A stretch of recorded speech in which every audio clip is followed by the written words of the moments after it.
एक समय की बात है, एक गांव में एक व्यापारी रहता था जिसका नाम रामलाल था। रामलाल अपनी पत्नी शांति के साथ रहता था। रामलाल एक सीधा साधा और ईमानदार इंसान था। वह अपना व्यापार सही तरीके से चलाता था।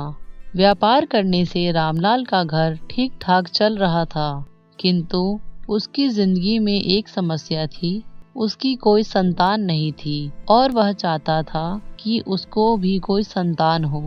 रामलाल के पास ज्यादा पैसा भी नहीं था और ना ही कोई संतान थी, इसलिए वह हमेशा दुखी रहता था और उसका काम में ज्यादा मन नहीं लगता था।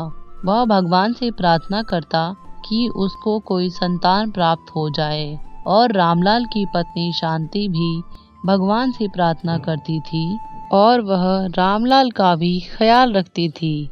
लेकिन कभी कभी शांति रामलाल को ज्यादा परेशान देखकर खुद भी परेशान हो जाती थी। एक दिन की बात है, जब दो साधु रामलाल के घर आए और उन्होंने रामलाल के गेट पर आकर रामलाल से भीख मांगी और रामलाल ने कहा, आइए मैं आपको खाना खिला देता हूँ। रामलाल ने उन साधुओं को अपने घर में बुलाकर उनको खाना खिलाया और उसके बाद साधुओं ने पूछा, बेटा तुम्हारी क्या इच्छा है? तुम्हें किसी प्रकार की कोई परेशानी तो नहीं है? फिर रामलाल ने उदास मन से कहा, बाकी सब तो ठीक है महाराज, लेकिन मेरी कोई संतान नहीं है।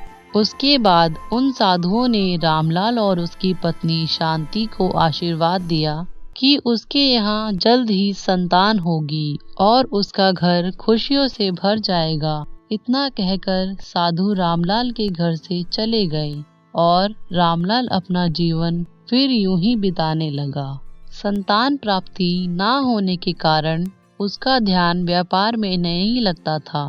वह हमेशा उदास ही रहता, इससे उसका व्यापार अच्छा नहीं चल रहा था। फिर कुछ दिन बाद रामलाल की पत्नी शांति ने एक लड़के को जन्म दिया और उसके बाद उनके घर में मानो खुशियां ही आ गई। फिर रामलाल खुश था, किंतु उसकी इच्छा थी कि वह पुत्र होने की खुशी में एक दावत रखे जिसमें वह सभी गांव वालों को बुलाए।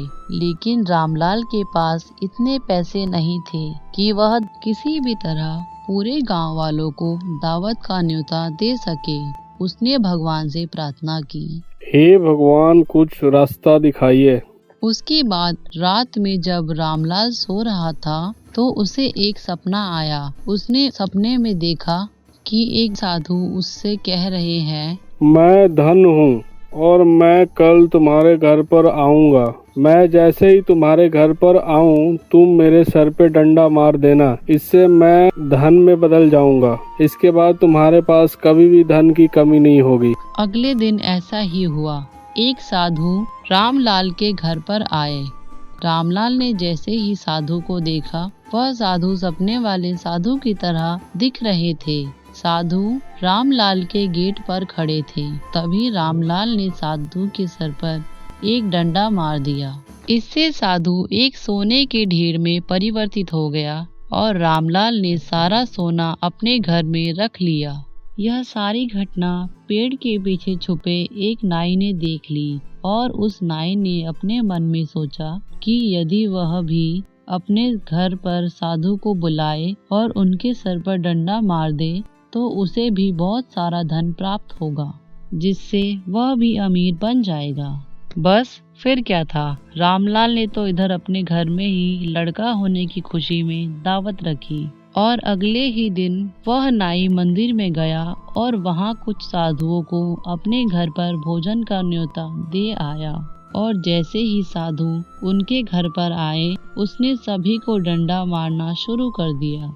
उसमें से कुछ साधुओं के सिर फूट गए और कुछ साधु बचकर भाग निकले।